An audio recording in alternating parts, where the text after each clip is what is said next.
Merci beaucoup, Monsieur le Père, cher Marcel, Monsieur le Président du parti, chers amis de la Suisse romande, cari amici de la Suisse italiana, Mesdames et Messieurs. Le 2 février 2024, c'est-à-dire il y a tout juste un an, on pouvait lire dans les médias que 24 cantons avaient approuvé le mandat de négociation du Conseil fédéral pour un nouvel accord avec l'Union européenne. Donc, ces négociations ont été provisoirement closes à fin décembre. Comme vous l'avez déjà entendu par la voix du président, le canton de Schwyz s'est permis de rejeter ce mandat de négociation.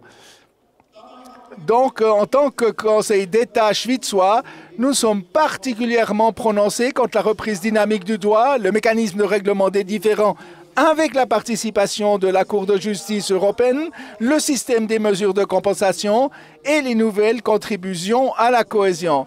C'est sans doute l'une des raisons pour laquelle c'est justement un conseiller d'État du canton de Schwyz qui s'adresse à vous aujourd'hui. Une autre raison que l'on ne sait toujours pas si la majorité des cantons s'appliquera lors des votations populaires sur les nouveaux traités européens. Cette question est particulièrement importante pour nous, petits cantons, très importante. C'est pourquoi je suis heureux d'être ici parmi vous et de pouvoir vous transmettre les meilleurs vœux de la Suisse primitive. En tant que l'un des cantons fondateurs de notre pays, le canton de Schwyz a toujours pu, voire dû jouer un rôle de pionnier. L'aspiration irrépressible à la liberté et à l'autonomie, couplée à une bonne dose de conscience de soi et de volonté de résistance, ont largement contribué à la naissance de notre confédération. Que nous ayons conquis et préservé la liberté au fil des siècles et que les cantons aient également pu conserver leur position souveraine.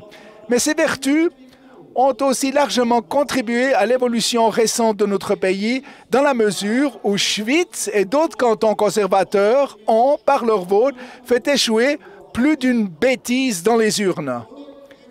Sans vouloir faire dans l'exagération, ce n'est peut-être pas un hasard si seul le canton de Schwyz s'est clairement prononcé contre le nouvel accord dès le début, tout en sachant que celui-ci entraînerait inévitablement une perte de souveraineté importante pour notre pays et ses citoyens, ce que nous ne pouvons jamais accepter dans notre État fédéraliste et de démocratie directe.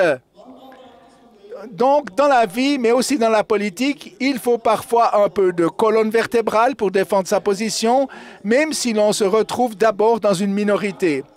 Je peux vous dire que les majorités d'en face font souvent le résultat d'un confort personnel ou d'un manque de force, comme je l'ai constaté au cours de mes 13 années d'activité gouvernementale.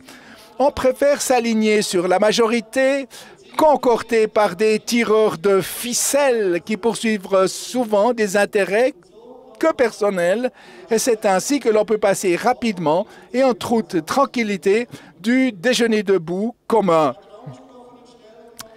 Lors de la prise de position sur le mandat de négociation de l'Union européenne, le Conseil d'État du canton de Schwyz ne s'est pas laissé intimider par le fait que sa position était minoritaire. Cela n'a jamais posé de problème à notre parti, l'UDC. N'oublions pas, chers collègues et compatriotes, que dans notre travail politique, il ne s'agit pas de gagner un prix de popularité, de faire bonne figure dans la presse ou d'être invité à un maximum d'apéros. Il s'agit de faire ce qui est juste par conviction personnelle et par amour pour notre pays et de gagner des majorités pour cela.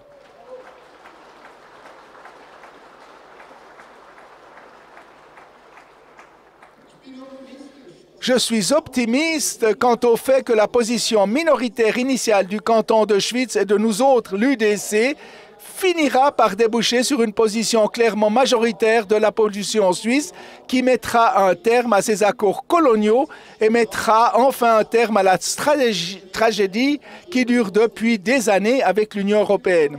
Nous ne voulons pas de perte de souveraineté, pas de droits étrangers, pas de juges étrangers et pas de paiements supplémentaires et plus importants à l'Union européenne. Nous restons un pays autonome, indépendamment et libre, qui décide lui-même et comme il l'entend de ses propres lois, de sa politique et de son destin.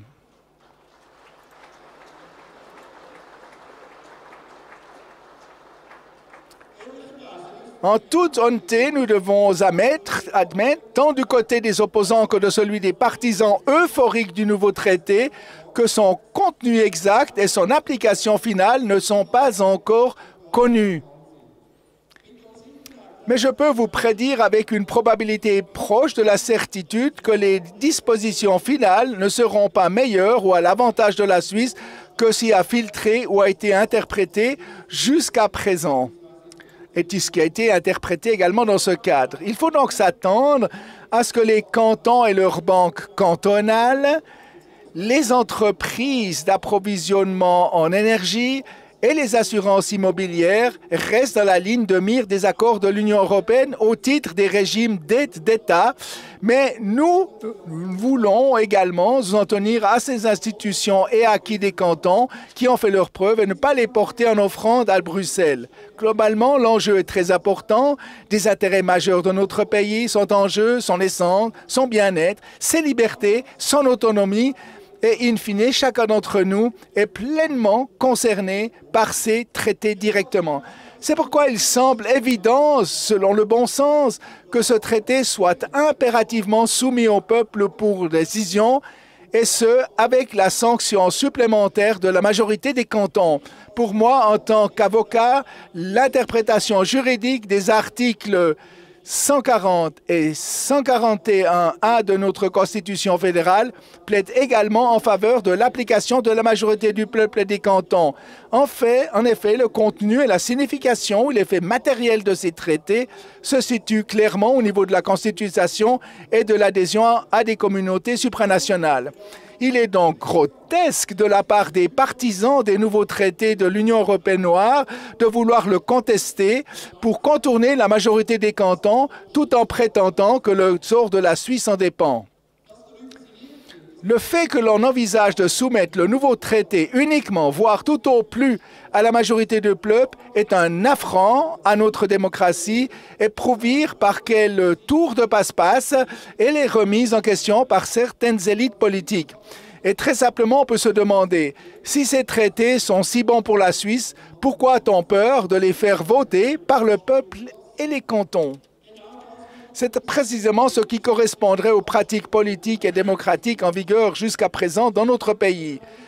Notre système fédéraliste repose justement sur le fait que les questions fondamentales ne sont pas uniquement décidées par le poids des grands cantons, mais que les petits cantons peuvent également avoir leur mot à dire grâce à leur voix cantonale.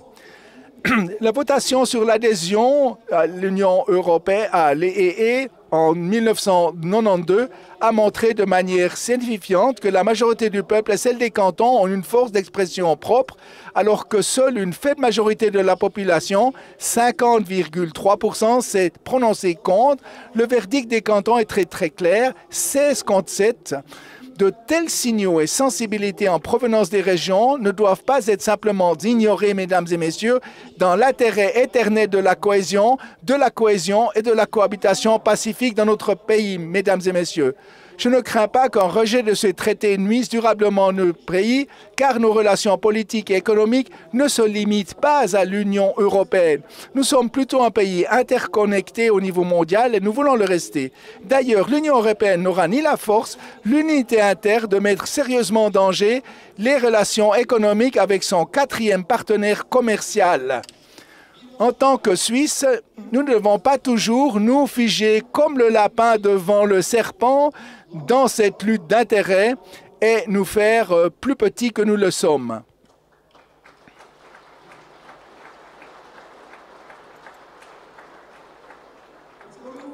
C'est pourquoi j'appelle tout le monde à continuer à s'opposer à ces traités européens dans un mode de résistance pacifique, convaincant et cohérent. Et nous ne renonçons pas à nos souverainetés, à notre indépendance et à notre liberté. Et ensemble, nous gagnerons cette bataille dans l'intérêt de notre pays, dans le respect, ce que nos ancêtres ont durablement acquis et dans l'amour de nos descendants qui veulent aussi vivre dans une Suisse libre et souveraine. Je vous remercie.